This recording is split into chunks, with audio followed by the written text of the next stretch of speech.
AMH Craft and Forge, Everett, Washington. Hi, welcome to AMH Craft and Forge. In today's episode, I'm going to be showing you how I make these guys. These are the sheaths that come with my knives. So I just thought I'd show you how I actually go about making these things. From the template, to the cutting, to the dyeing, to the stamping, to the stitching, the whole 9 yards. So that's why this video is a bit longer, is because I explain everything that I do as I do it. So here we go.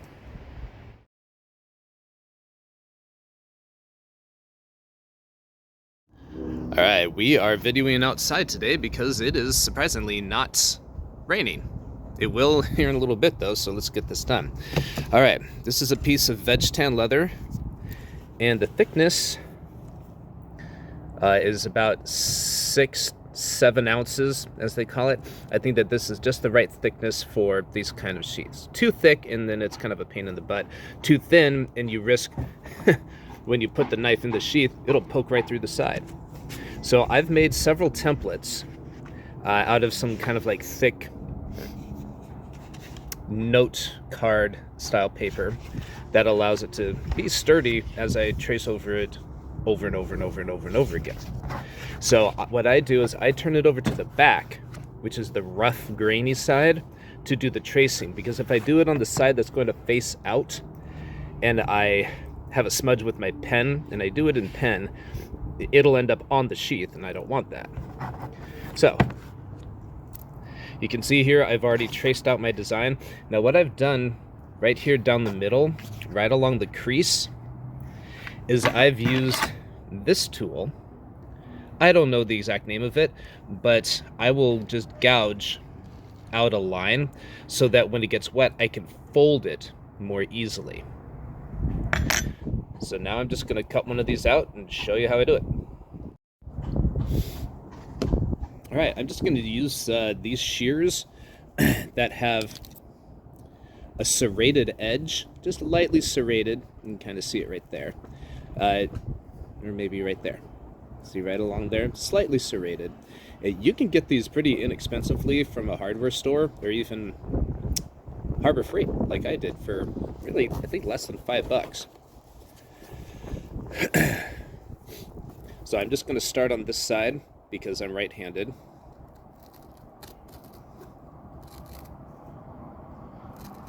I'm just going to try to follow the line as best I can. If you don't get it right on the line, not a big deal.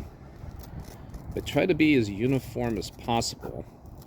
Because remember, we are going to fold these things over. And because I've already made the crease, it should line up so you don't have any weird off-kilter overlap. And I'm just going slow, making probably half-inch cuts as I go around.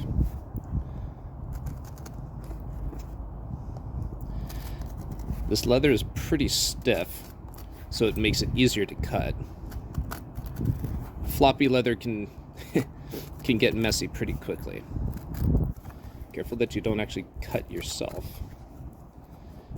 And I also do smaller cuts because sometimes as you cut, it'll go off one way or the other. So now we've got that piece. Give it a trim off the top. And I don't start right on the line, I start a little to the right of the line, because I found out that the way that I cut will go in towards the left more for whatever reason.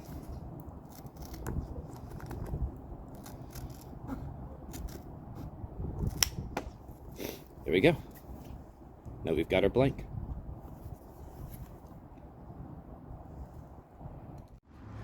Now I'm also going to cut off these pieces here.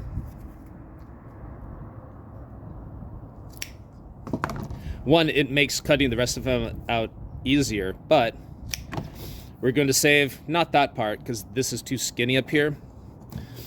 But we'll save this part because this part will become the welt, and I'll explain more what that is when we get to it. All right, now it's time to do the belt clip. So I got these clips off of Amazon, of course, but the reason why I like these is that they are very very strong, and that V up makes it really easy to secure onto a belt or even just a pocket. There are other ones that I've had that just kind of come over, and when you try to pull the knife out of the sheath, the whole sheath comes with it, which is not exactly what you want. So these clips are pretty awesome. Now they only have this hole to hold them on, and if you just put a rivet there, I mean, it's open to swinging, which I'm really not a fan of. I want something nice and secure. So that's why I make these to go along with them. So this is going to slide over like that. And I made these holes using this big old 3-prong punch.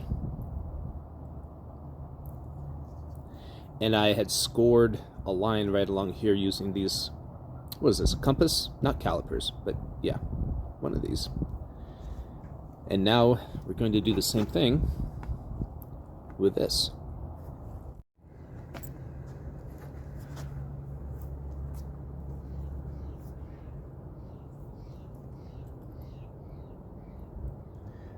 Giving these light little taps, pressing my fingers down to keep it roughly in the same place.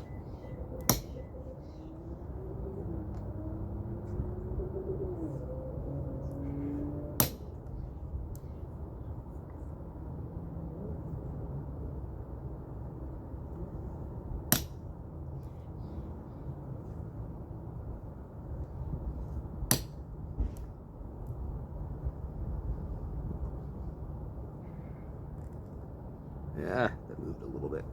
Oh well.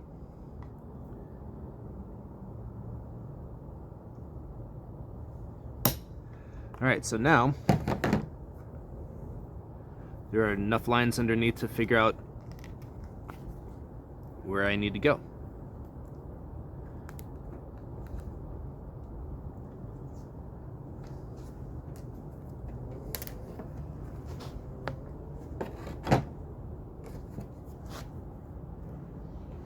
And I use this thing because these are obviously the end pieces of these 4x4s. And so with this tool going into it, this is very soft, so it doesn't dull the tip of this.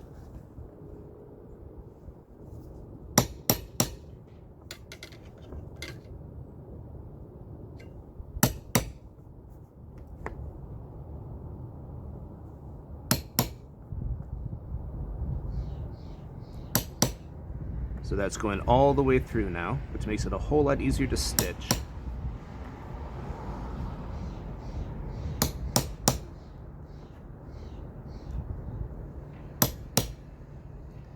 So even though I didn't hit those lines right there, just line these up.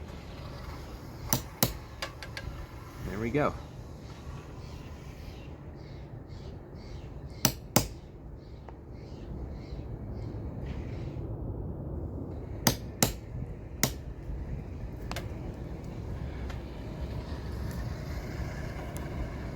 See?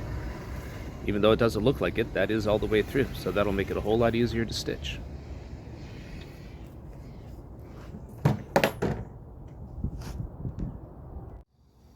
Alright, it is time to dye. But first, what I'm going to do is I'm going to take one of these sponges and just cut off a piece like that.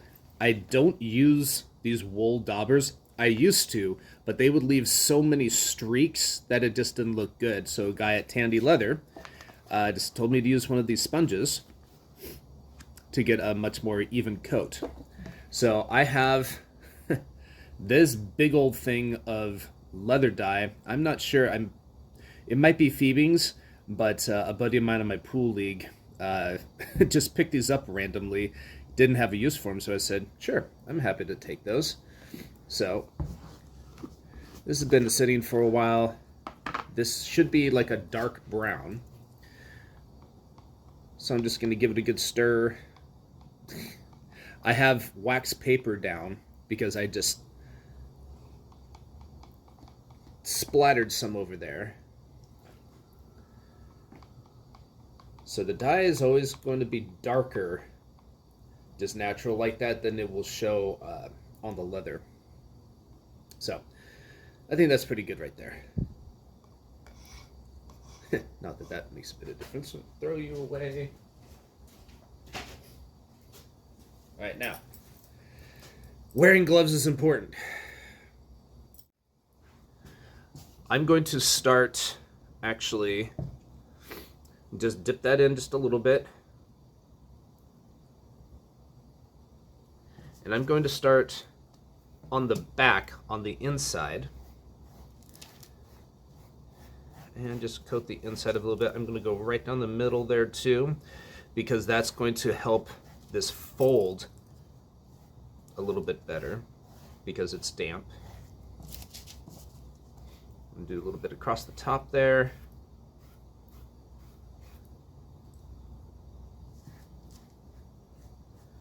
All right. Now we're going to flip it over. I'm going to re-wet that just a little bit so I can get some.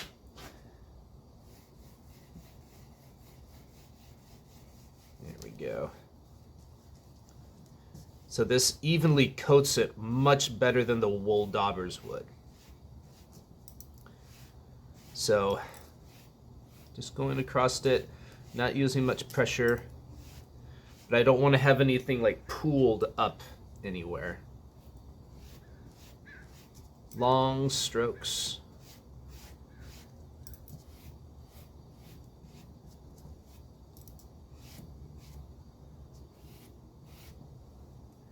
Just like that.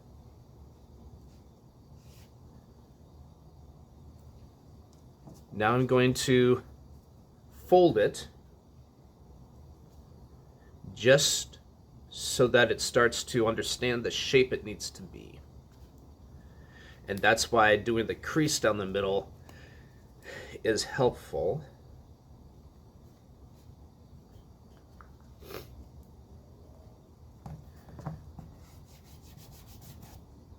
All right, now we're gonna let that dry for a minute. Once it's dried a little bit, I'm going to take the calipers or the compass, whatever this thing is called, and I'm going to make lines around it, which is going to help me when I do my stamping, but also so I know where to put a groove to put the stitches in.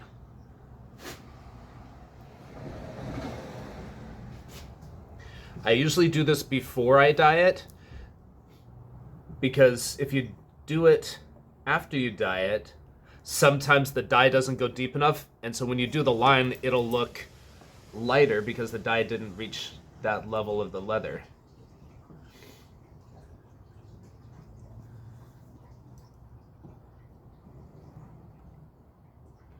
So I don't go overlap and I don't overlap that way, so I leave a clean corner right there. So now,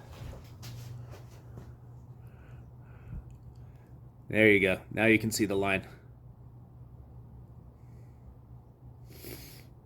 All right, now let's stamp it.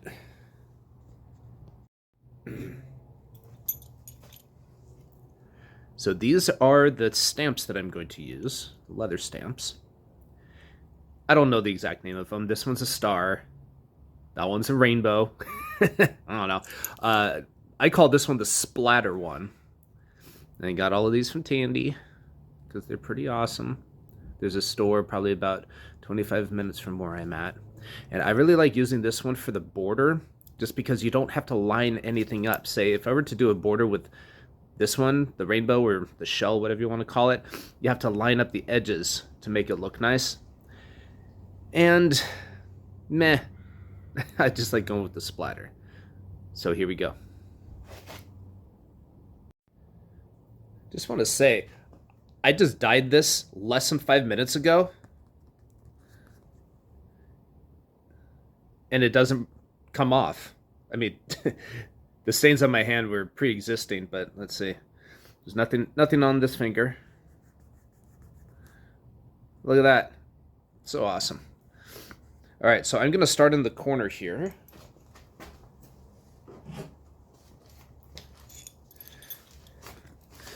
And I'm going to put the star in the corner.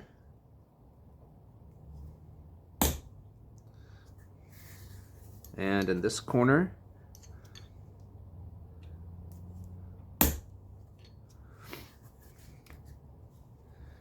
and this is just a pattern that I started doing, I think, last year. I just like the look of it. So they're going to put the rainbow / clam shell around it. The shadows make it a little difficult to see.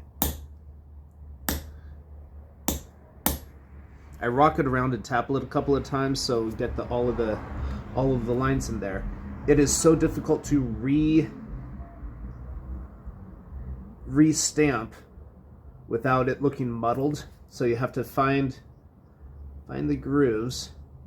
There we go.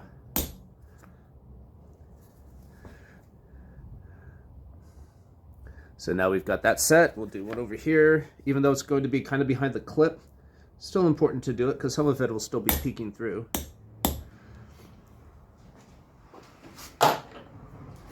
And now we do the splatter.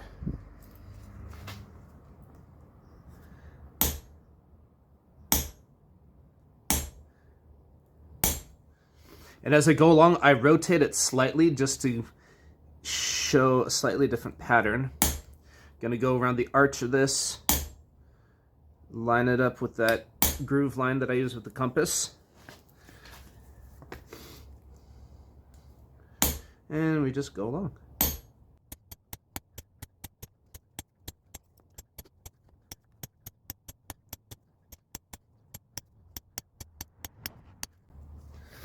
There we go.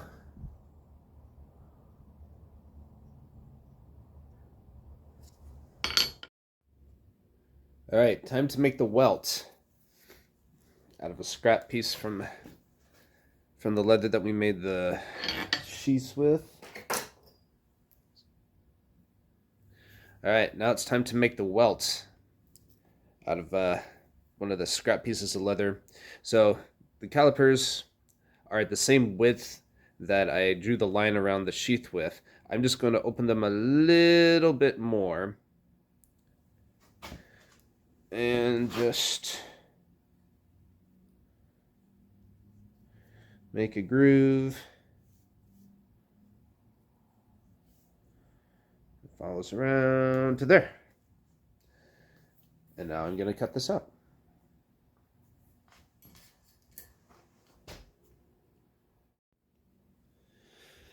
Alright, now I've cut my welt out. Now I'm going to fit it to this sheath. This is the way I do it. See, this was naturally part of that. So I'm going to match up the curve right here, which means that we've got some extra here, which I'm going to cut off just a little bit behind the fold. So I'll just give it a snip. A little bit more. There we go. So now that fits there, wraps around, and we're going to call it right there.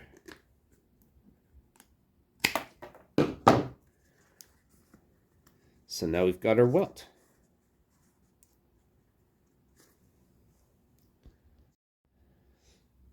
All right, now we're going to set it up with some leather weld.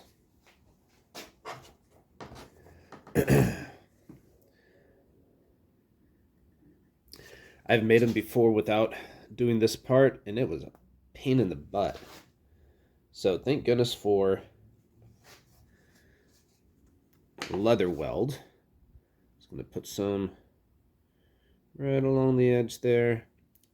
Don't have to smooth it out, so it'll bleed over a little bit anyway. All the way up to the top there.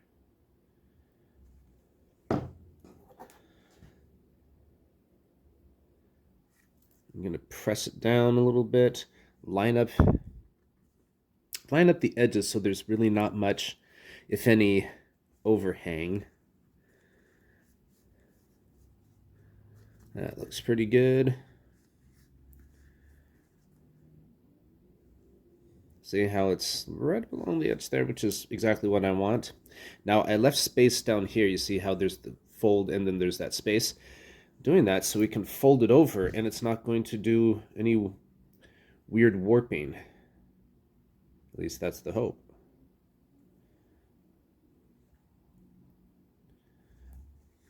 All right. And these are just large binder clips, like for papers and stuff. And so I'm gonna fold it over, match everything up. Put one clip up here. Just kind of go down the line, press it together, make sure that the welt's lined up with the other edges. Just gonna put one here. Coming down here to the bottom, look at that. Fits very, very nicely. Now on the bottom, or on this very tip here, I use a small one to really cram it and crimp it.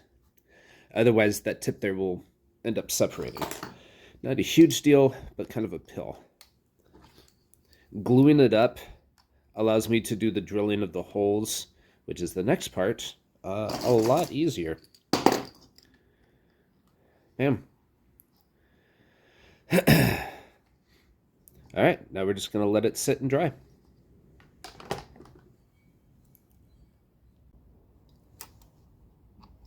Okay, this is all dried up. Taking the clips off. See, nothing, no marks, just a couple of marks, but that's not going to make any difference once I start stitching it. Now, excuse me, I'm going to put it on the wheel here, and this is just a old 60 grit belt, and I'm just going to grind this down until it's nice and even and flat. There's a few places where the welt is popping out a little bit, but overall pretty good.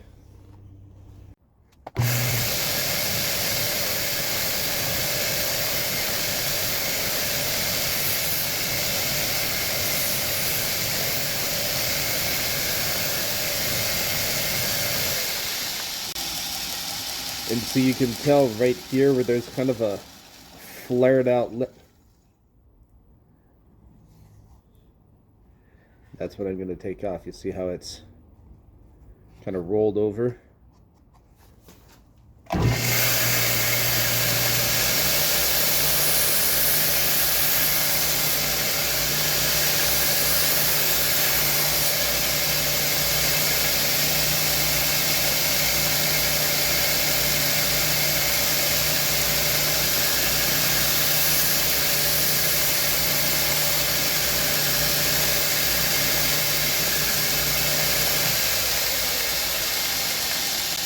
Alright, there we go. See, that didn't take much, but now it's all flush.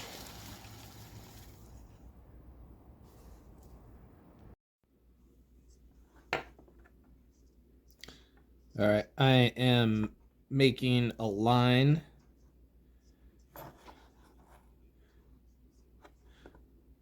Trying to keep it as right between these two lines as possible.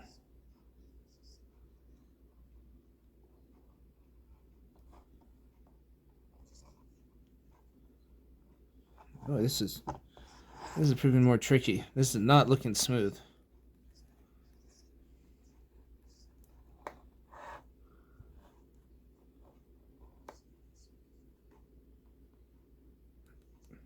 There we go.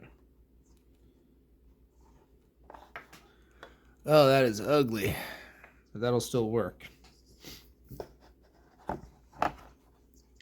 Okay, now I'm going to take the points of the caliper here.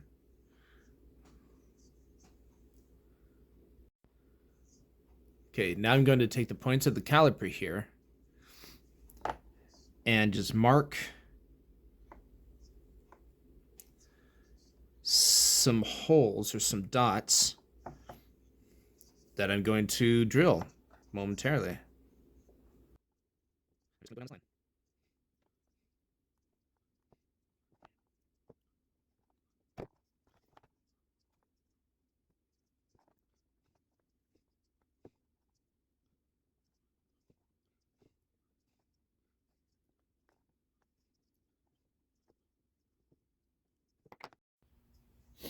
All right, gonna drill some holes. See, I've got my marks all there. This is about a 1/16 drill bit, and I have a piece of wood down there so that it doesn't just go right through the hole. There we go.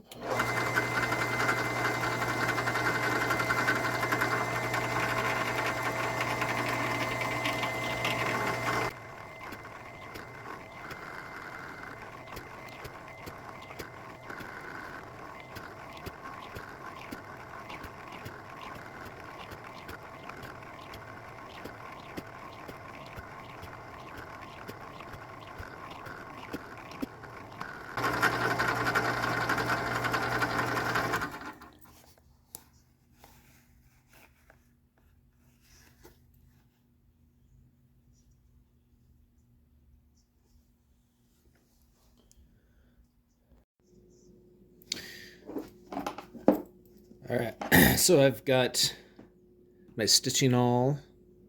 There's a groove on this side, kind of hard to see, but there's a groove that this is going to lay in when you push it through the hole. So the first place I'm going to start is this hole right here, because I'm going to go out and around and then back through. That's going to stabilize the very top part of it, so that when you put in a large wide knife, it's not going to split right there. So we're going to go in,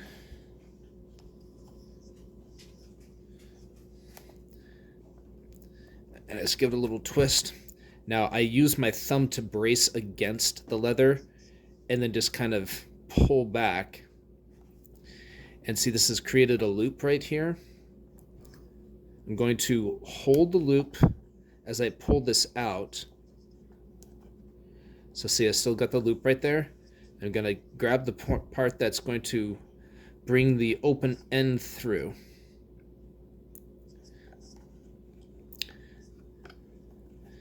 Now we're going to go into this next hole here. Okay, now on the back, same thing, I'm going to pull it through, get that loop there. Now I'm going to take the end of this part and, let's see, loop it through, pull it. Now I'm going to just pinch this as I pull this down. So there, now we have that part there. I'm going to put my finger right there to hold the loose end as I pull on this end. And now you can see kind of right there how there's the knot. I'm going to pull that through the other side there, so it hides it but doesn't come out the other side. And now I'm just going to keep going.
All right, so now we've got the square.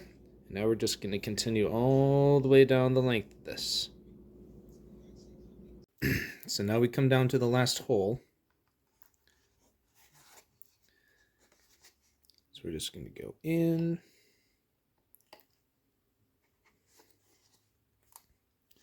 Open up that loop again right there.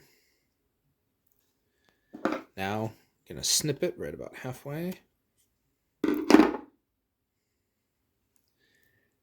Take the bottom part that I snipped, hang on to that, pull the needle through. And now what we're going to do is tie in 2 knots.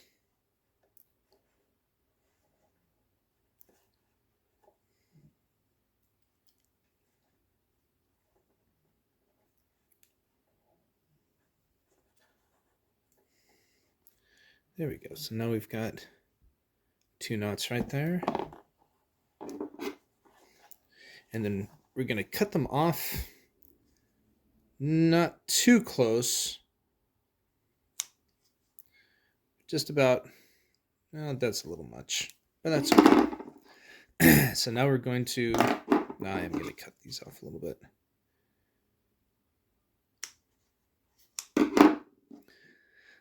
So now I'm going to melt these together. Let's see. And then press it flat. So now those have melted together, so it shouldn't come undone. So that's how we finish that.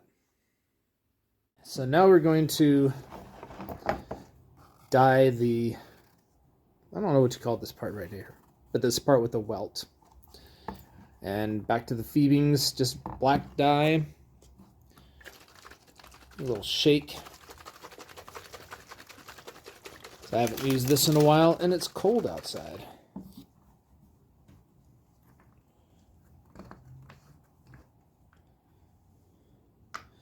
All right, taking the wool dauber now, because clarity of strokes doesn't really matter much in this. Just get it a little bit wet. Be careful, first of all, wear gloves, but 2, make sure you don't get any of this on your gloves, because as you handle this, you don't want to get black fingerprints everywhere. So just gonna gently dab up and down here, because I don't want it to bleed too much over on the sides here. If at all, let's see, bleeding a little bit over the edge there, but not bad. I'm just doing this very lightly. If I press down, then I get a lot of bleed over the edges.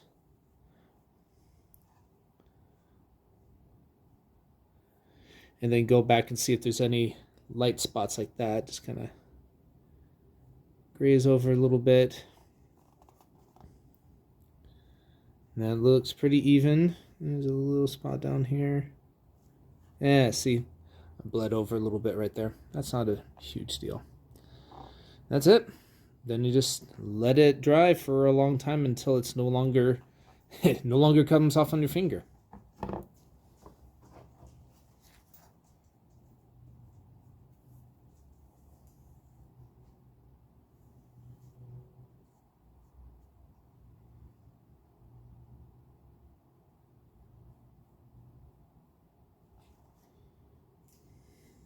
And that one turned out pretty even.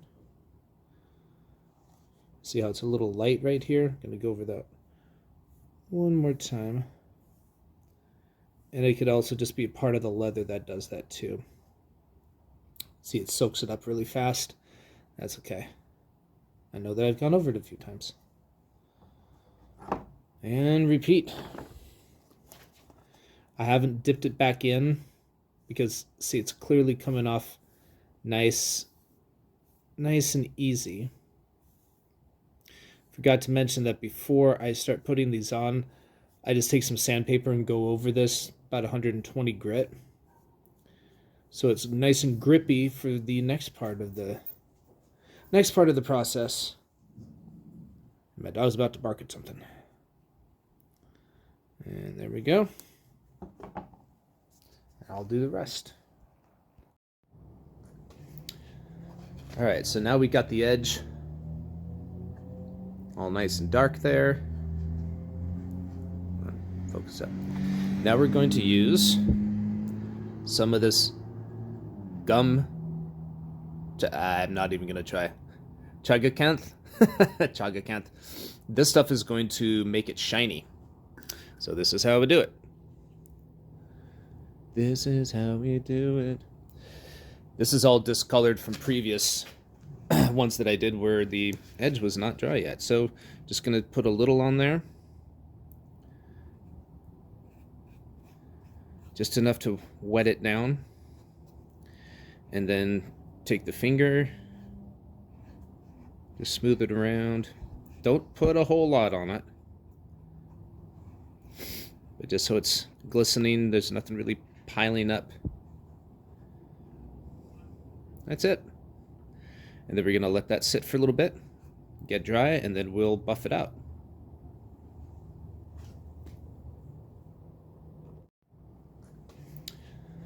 All right, so now we got the edge all nice and dark there. Focus up. Now we're going to use some of this gum. I'm not even gonna try. Chagacanth. Chagacanth. This stuff is going to make it shiny. So this is how we do it. This is how we do it. This is all discolored from previous ones that I did where the edge was not dry yet. So just gonna put a little on there. Just enough to wet it down. And then take the finger, just smooth it around. Don't put a whole lot on it, but just so it's glistening, there's nothing really piling up. That's it.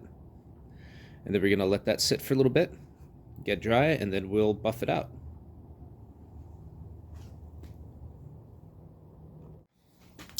Now that this stuff has dried on there, and see nothing comes off, now it's time to burnish it. I said buff or polish, but the technical term is burnishing. You can use burnishing tools like this, where you just run it over and slick it out. I actually, there's a dye accident on that one, but I'll actually just take the flat part of this and start, see how it's starting to shine up right there? So that's one way to do it. However, I like to use this. This is a leather wheel that was actually meant to be a honing edge for knives, but I got some nicks or something happened in there where it didn't do the intended purpose for the knife. So now I use it to burnish the edge of this. So let's do it. So this is what it looks like right now. See that little part that I polished up there? I'm gonna get the whole thing.